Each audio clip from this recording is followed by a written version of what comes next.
Monday, May 25th, on a beautiful Memorial Day, coming at you from Middle Island, New York. My name is Christopher Colantuono, and this is the Geowizdom Podcast.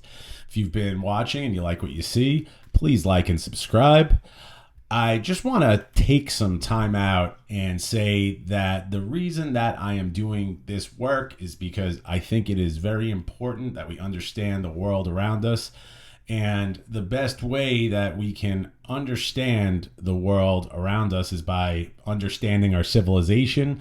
And the best way to understand our civilization, and by ours, I mean Western civilization, is by the study of the Catholic Church. And the easiest and fastest way to understand the Catholic Church is to read the papal bulls, and particularly the encyclicals. So today I am going to talk about the inaugural encyclical of Pope Leo XIV, Magnifica Humanitas, where he is discussing artificial intelligence. He's also discussing Catholic social doctrine as laid out by his namesake and predecessor, Pope Leo XIII. So in 1891, when Pope Leo XIII laid out Rerum Novarum and began what we think of today as Catholic social doctrine, what he discussed was the primacy of man over material. And the reason that was becoming such an important conversation, because on the one hand, you had out of control industry that was making workers into cogs in a wheel and crushing them physically, crushing their souls, without remunerating them efficiently financially in order to make a living. And on the other hand, you had the real danger of rising socialism. And socialism also, in a different way, put material over man, but in the process of a class struggle. And the famous words of Lenin were, if you're going to make an omelet, you're going to have to break a few eggs. And Catholic social teaching teaches that's never true. The individual always is superior to any physical entity, right? We always have to talk about individual rights, because collective rights don't really exist unless they apply to everyone. If they are for some and not for others, they stop and cease being rights and become preferences. And that being said, so after 1891's Rerum Novarum, where Pope Leo lays all this out, in 1931, Pope Leo XI put out Quadragesimo Anno, 40 years later in Latin.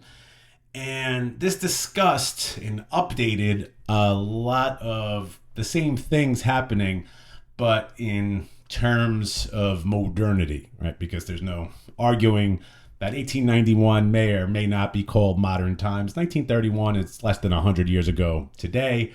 For sure, it's what we might call in the interwar period, after World War I, before World War II.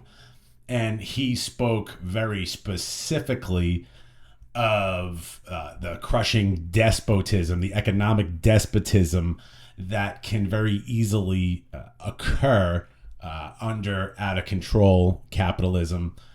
You could call it crony capitalism, you could call it corporatism, you could call it fascism. On the other hand, we had a totalitarian socialism taking over in the West.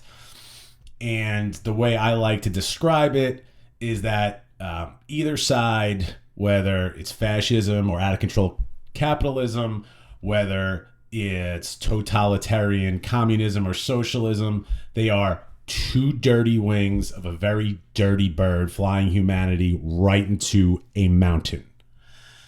So where do we begin to organize our collective thoughts in a manner that makes sense?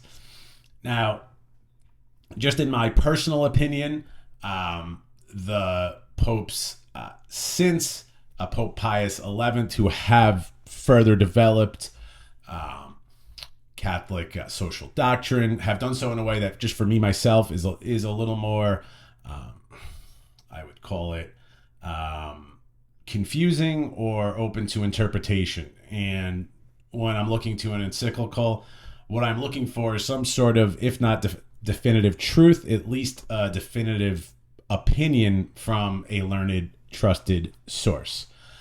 Of course, Pope Pius XII was living through World War II, leading the Catholic world through that as best as he could.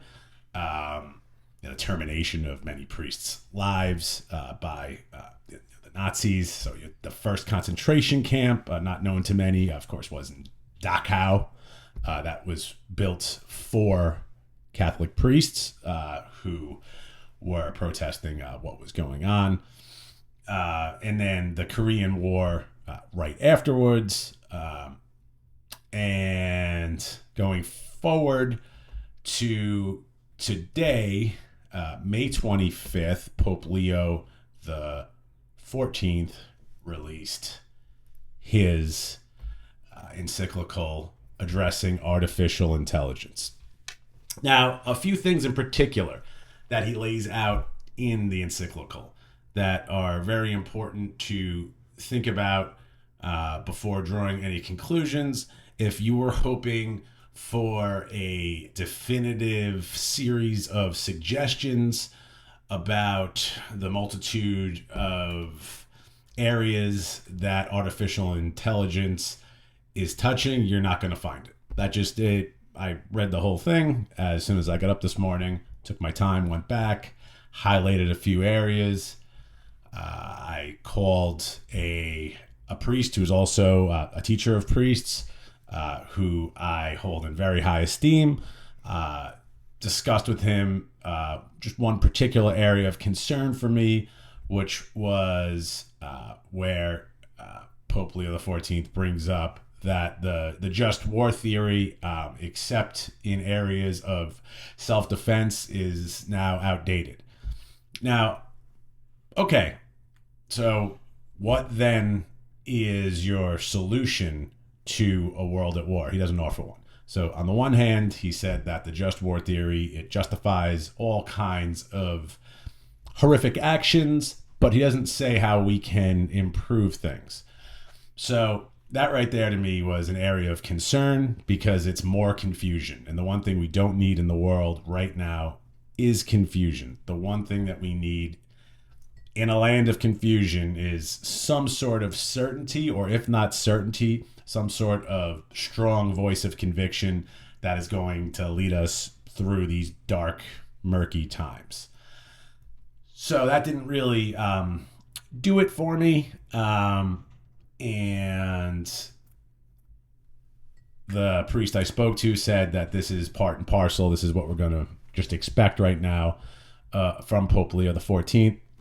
So moving on from that, which to me is the most important matter to touch on, when he's talking about artificial intelligence in this, there's really two areas that he's worried about. So first, Pope Leo XIV brings up Pope Leo XIII's Rerum Novarum, and saying how this is the fourth industrial revolution and how we have to be careful about how it affects the ecology around us, and that we certainly do. How it affects water sources is a very large issue, although once again, the Pope doesn't specifically talk about that. He does talk about the ecology of things, okay? But what seems more important to me than this is that what the Pope does discuss here is how it needs to benefit people on an equitable level, no matter what part of the world they're in, about how in some places, again, countries that remain unnamed, what's happening with these encyclicals is that the one thing they talk about broadly and at whole is that how in different countries, in places, there might be a super class of the technologically advanced, and then other places, people really have no access to any of these things. So again, but no particular places are named. Again, how it affects warfare, that this is, and he did bring up the whole concept of transhumanism and post-humanism, which to me is very interesting. But again, he didn't bring up any of the people or countries in particular that are invested in this. And this to me is extremely problematic. If we live in a country of 190 worlds and one or two countries are responsible for 95% of a particular problem, then you need to name those countries, or maybe don't get involved in the conversation. Now, I'm just a guy in Middle Island sitting at a table, but I just never want there to be more confusion in the world. Now, in addressing all these issues, the great part of this encyclical that is brought up, that's extremely important for sure, is how the technology it needs to serve people. And the other part that was even more important to me is that what the Pope very carefully lays out, very carefully, is that in this area, if the architecture of the technology is put forth by people of ill will and negative intent, it's inherently a flawed technology. Now, that makes a lot of sense when we're talking about large language models, because of course, when you're speaking to a large language model, you are only speaking to an algorithm. What is an algorithm? An algorithm is really nothing more than a math problem. What is a math problem? It's a series of rules that need to be followed. So, and moreover, when they're followed, they give a reliable answer. Right? You're going to get the same answer. That's how you know it's good math, if you always get the same answer.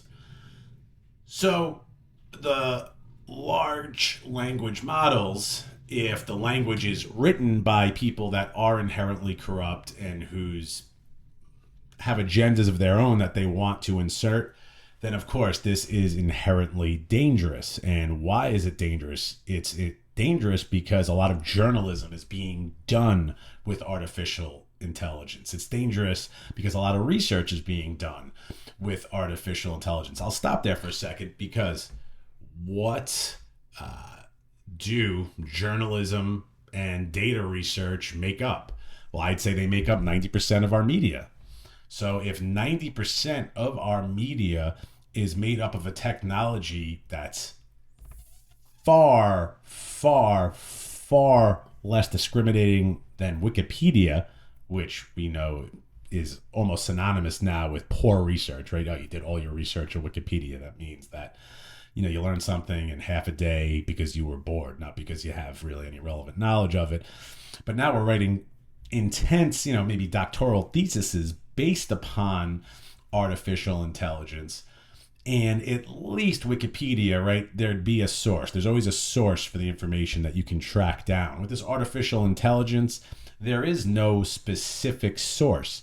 And because of that, it's remarkably insidious, because a very small group of people then has the ability to dominate socially without being held accountable for any of their positions. And St. Thomas Aquinas, the angelic doctor of the 14th century, arguably the most important doctor of the Catholic Church, stated very clearly, to paraphrase, that if you have any opinion, if you have any courage, then you need to write it down, because until you write it down, it's nebulous. It exists at the really. When you write it down and you put your name to paper on something, that is taking a principled stand. Right or wrong, you took the stand, it's on the record, and humanity will see it after you if they so choose, for good or for ill.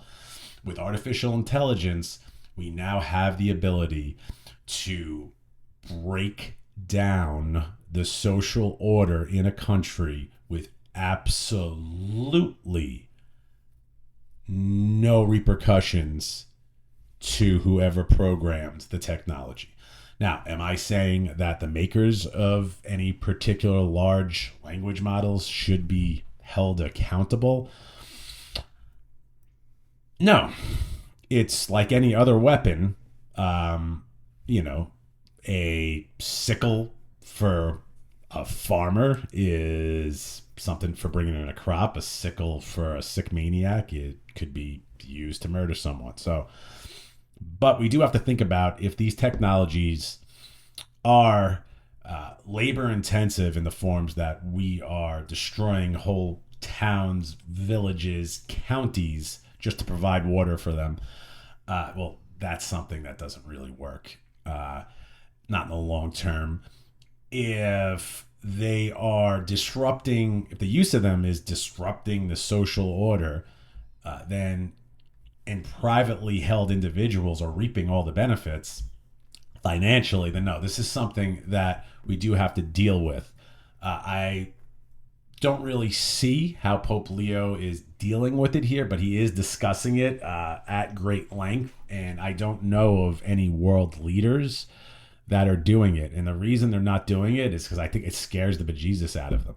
And the reason it scares the bejesus out of them is because there's so much money in it that they really don't know how to say no to it. And like all the free economies or free countries of the world, whoever pays the piper calls the tune, whoever pays the bills gets to pick the grocery, whoever has all the guns gets to say empty your pockets. And that's what we're looking at here. And we're looking at two orders of people right now. We're looking at the technological haves and the technological have-nots. And a great, for example, was I was at a discussion with some young people and some older people, all happen to be men, on Friday. And the one gentleman who was 29 was discussing his desire to have kids, his desire to get married. He's living in a one-bedroom apartment. He's paying close to $3,000 for it. He doesn't know how to get married. He doesn't know how to have kids. He really has no way of making much more money than his girlfriend and him are bringing in right now. He'd like to marry her. He wants to be able to pay for a wedding. So again, and I brought this up last week, we have a social order in place which makes it incredibly difficult to mimic the Holy Family, meaning, of course, the Blessed Virgin Mary, Saint Joseph, her spouse, and Jesus Christ, to actually just mimic that, just an intact family. We make it incredibly difficult. We incentivize divorce. We incentivize bad behavior. We incentivize all kinds of fraud to bring in government money to households. The one thing we don't incentivize is intact, happy families. And the reason we don't is because they're resistant to state control. Now, all that aside, why this is important to the conversation I was having was this gentleman did bring up the one person he knows. And again, he has a trade, which requires a specialized degree. So he's not making a poor income. But the one person his age, which is in their mid to late 20s, who has managed to buy a house on Long Island at this point, works as basically a narc. So what he does is he finds people for an organization that are acting a certain way online that's alarming, and he reports them to his organization, and then they use these findings to either submit to the FBI to tell on people that they're saying this stuff online, or they just submit it to their followers to raise money for their organization. So the only person that he knows that's able to buy a house, does not have a useful trade in kind, does not have a skill, is really not contributing to society, but he is acting like a member of a modern day Stasi. the feared East German secret police under the Soviet system that had children telling on their parents, and it's just a grave evil when our system is not rewarding good behavior, when it's not rewarding these three intrinsic things that lead us to God, which are knowledge of the truth, knowledge of beauty, and knowledge of what's good. And those three things are not to be found in a rectangular phone. They're not to be found in a computer. They're not to be found in an online interaction. Yeah, I had a friend a long time ago, and we parted ways because of philosophy, but we run into each other from time to time. And one of the things that we disagreed with was that this person considered their followers and their friends on Facebook to be friends. And I said, yeah, they're not your friends. They're, you don't even know who they are. Well, no, I do. So there was a mighty snowstorm. I happened to be in the area, and this person lived in a very hilly area. They happened to be stuck at the bottom of a hill with all their groceries. And even though we weren't particularly friendly anymore, I ended up going and digging the person out. Not a big deal. Wasn't a big skin off my back, but we knew each other. There was an actual tactile relationship. We lived in striking distance of each other.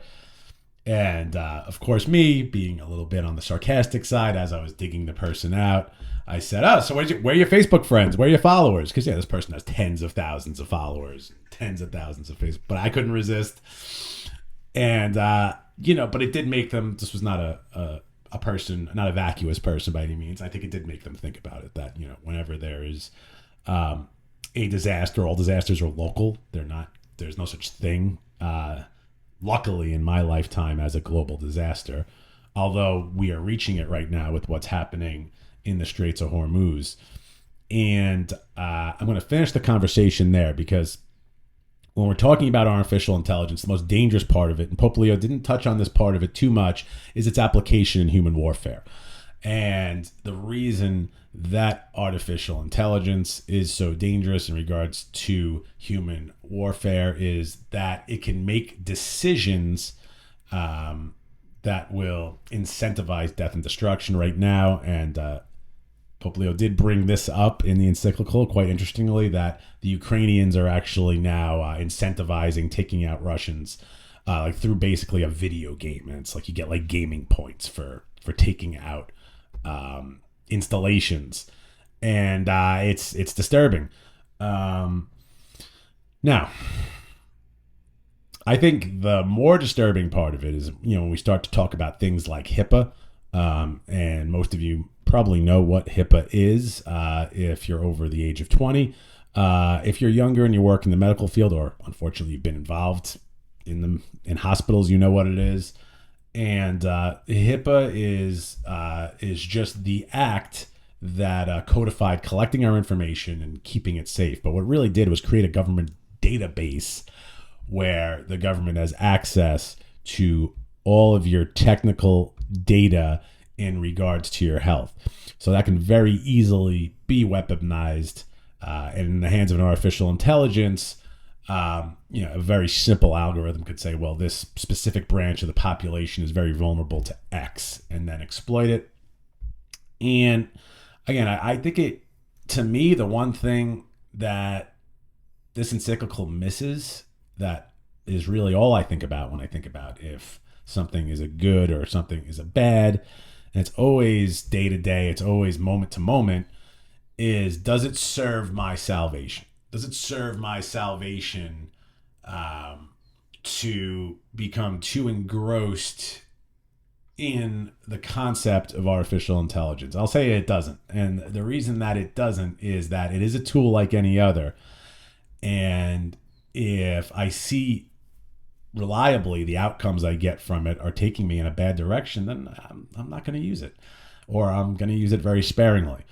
And the same could be said for cigarettes or fried chicken or beer, or it could also be said for guitar playing, or keyboard playing, or any of these pursuits that I might have that you might consider trivial or add to your enjoyment of your life.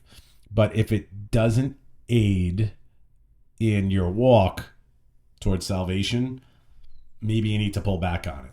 If you feel like you're using it for something that's helping humanity, then that's a good thing. And I think that's the ultimate arbiter, is our consciences.